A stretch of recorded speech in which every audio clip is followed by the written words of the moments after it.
তার এই ফাঁসির দাবিতে, খুনি হাসিনার ফাঁসির দাবিতে, ওবায়দুল কাদেরের ফাঁসির দাবিতে, হাসান মাহমুদের ফাঁসির দাবিতে আজকের আমাদের এই অবস্থান কর্মসূচি। আমাদের এই অবস্থান কর্মসূচির বাংলাদেশের দ্বিতীয় স্বাধীনতা অর্জন হয়েছে, এই দ্বিতীয় স্বাধীনতাকে রক্ষা করার অবস্থান কর্মসূচি।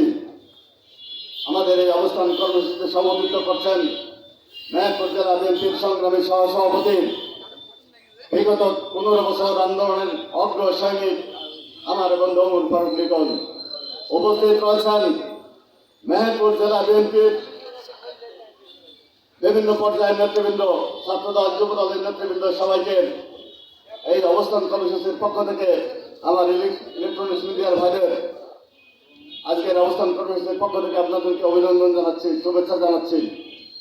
সংগ্রামী সাথী ভাইয়ের আমার, আজ 15 বছরের পরে এসে আমরা উন্মুক্ত বাতাসে দাঁড়িয়ে দুটি কথা বলার অধিকার পেয়েছি।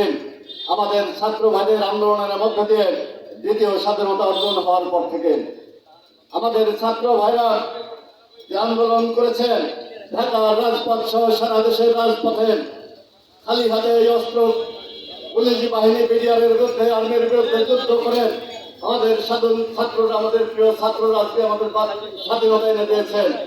আজকে আমরা তাই এখানে দাঁড়িয়ে কথা বলতে পারছি। বাংলাদেশের মানুষ আজ নির্ভয়ে চলাফেরা করতে পারছে। বাংলাদেশের মানুষ দুটো কথা বলতে পারছে।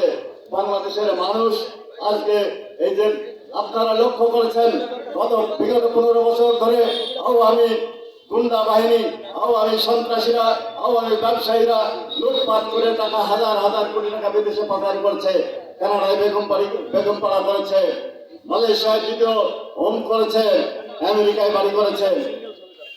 খালি আওয়ামী লীগের নেতারাই করেনি, পুলিশ বাহিনীর থানা পর্যায়ের কর্মকর্তা তারাও বেগমপাড়ায় বাড়ি করেছে, লিবিয়ায় বাড়ির জমি কিনেছেন, মালয়েশিয়ায় বাড়ি করেছে, আমেরিকাতে করেছেন। একজন সরকারি কর্মচারীর কয় টাকা বেতন হয় আপনারা সবাই জানেন। এই যে হারুন সাহেব, জেনারেল আজিজ সাহেব, তার সারা জীবনে যে বেতন পেয়েছেন তার 2 কোটি টাকার উপরে হবে না। জেনারেল আজিজ সাহেব কি করেছেন আপনারা জানেন। ঢাকার সবচেয়ে দামি জায়গাতে আমাদের রুমেন ফারানা বলে, আজিজ সাহেবের সকালবেলায় মন খারাপ, তো মনে করলো আজকে 4টে ফ্ল্যাট কিনে ফেলি। তিনি 4টে ফ্ল্যাট কিনেছেন। তিনি মনে করেছেন গোপালগঞ্জে কিনতে পারলে আমার ভালো হয়। শেখ মুজিবের মাজার বাদে প্রায় গোপালগঞ্জ কিনে ফেলেছেন, আরেকটু হলে শেখ মুজিবের মাজারও আজিজ সাহেব কিনে ফেলতেন। আজকে আওয়ামী লীগের নেতারা আওয়ামী লীগের আলো বাতাসে বড় হয়ে আওয়ামী লীগের ক্ষমতা ভাগ করে আজকে সরকারি আমরা লুটপাট করে দেশকে আজকে ঠোঙা বানিয়েছে। দেশের টাকা বিদেশে পাচার করে আজকে দেশকে খোল করে ফেলেছে। দেশের আজকে জিনিসপত্রের দাম বেড়ে গেছে। জিনিসপত্র মানুষ কিনতে গেলে হাহাকার হয়ে যায়। আজকে বস্তায় করে টাকা নিতে ব্যাগে করে বাজার আনা লাগছে মানুষের। আজকে 500 টাকা বাজারে গেলে হাত ব্যাগে বাজারও হয় না। আমরা বলতে চাই, দেশের মানুষকে জিম্মি করে, দেশের মানুষের ভোটাধিকার হরণ করে, মানুষের স্বাধীনতা হরণ করে এই আওয়ামী দুঃশাসকের শেখ হাসিনা বাংলাদেশকে জিম্মি করে তার লুটেরা বাহিনী আজকে দেশ লুট করেছেন। আজকে দেশ লুট করছে, টাকা পয়সা দিয়ে মানুষের অধিকার হরণ করছে। আপনারা জানেন, আমরা আমাদের সন্তান যারা আজকে 30-35 বছর হয়ে গেছে তারা ভোট দিতে পারেনি। আজকে বাংলাদেশের মানুষ ভোট দিতে পারে না। গত মেয়র নির্বাচন, ইউনিয়ন পরিষদ নির্বাচন, উপজেলা নির্বাচন কয়েকদিন আগে হয়ে গেল। গত 24-এর নির্বাচন হলো আমিন নির্বাচন। ও বিল আওয়ামী লীগ ছাড়া আর কেউ হয় নাই। সেখানে আওয়ামী লীগের 2 পক্ষের লোককে দাঁড় করা দিয়ে তারা নির্বাচন খেলা করে তারা নির্বাচনে পার হয়ে গেছে। তবে আমরা আশ্চর্য হয়ে যেতাম, গত 15 বছর ধরে এই সরকারের পতন করতে পারেনি আমরা।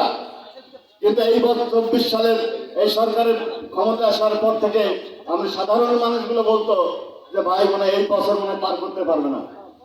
আমরা মেনে নিতাম না। প্রায় মানুষ, আমাদের ছোটখাটো নেতা কর্মী যারা তারা ছিল, তারাও বলতো যে এই বছর মনে হয় সরকার পার করতে পারবে না। এই মানুষের দোয়া কাজে লেগে গেছে।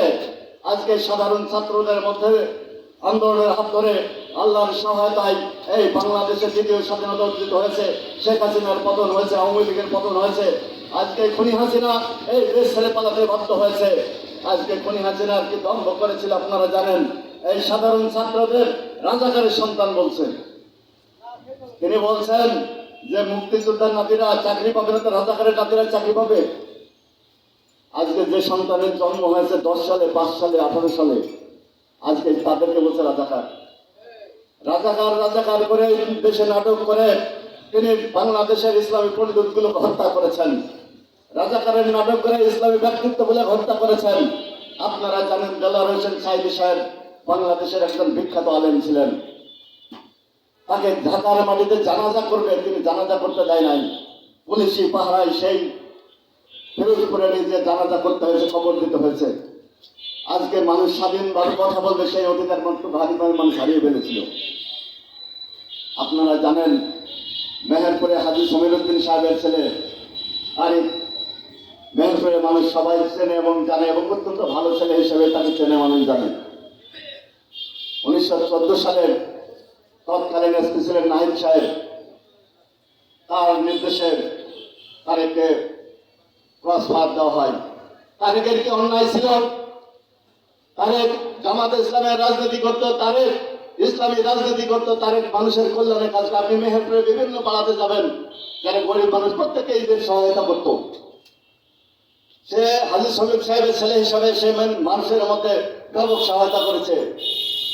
গত 14 সালে যে অবরোধ আন্দোলন ছিল, সে আন্দোলনের নেতৃত্ব দিয়েছে, আমরাও একই সাথে আন্দোলন করেছিলাম।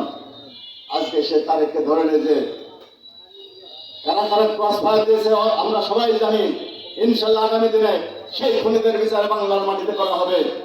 আজকে আমাদের সিলেটের নেতা ইলিয়াস আলীকে এতদিন ইলিয়াস আলী সন্তানরাও মনে করছিল, ইলিয়াস আলী যেদিন গুম হয়েছে তার ছোট মেয়েটা তখন 6 বছর বয়স ছিল, এখন তার বয়স প্রায় 16-17 হয়ে গেছে। তারা এতদিন আশায় ছিল যে আমার বাপ ফিরে আসবে, আয়নাঘর থেকে গুম হয়েছে। গুম মানে তো হত্যা নিশ্চিত না, গুম আছে হয়তো আটকে রাখা হয়েছে, ফিরে আসতে পারে। তার সন্তানরা এতদিন ধরেও তার আশায় ছিল যে আমার বাবা ফিরে আসবে। আমাদের অসংখ্য ছাত্র দল নেতাকে, যুব দল নেতাকে গুম করা হয়েছে গত এই 15 বছরে। তাদেরকে গুম করেছে, তাদের সন্তানরা আশায় ছিল যে আমার বাপ ফিরে আসবে। ওই আয়নাঘরে হয়তো আটকানো আছে। আয়নাঘরের নাম আপনার ইতিমধ্যেই শুনেছেন। আয়নাঘর একটি বিভৎস ঘর, যেখানে আলো বাতাসের কোনো সুযোগ ছিল না, যেখানে মানুষ তার আয়নাঘর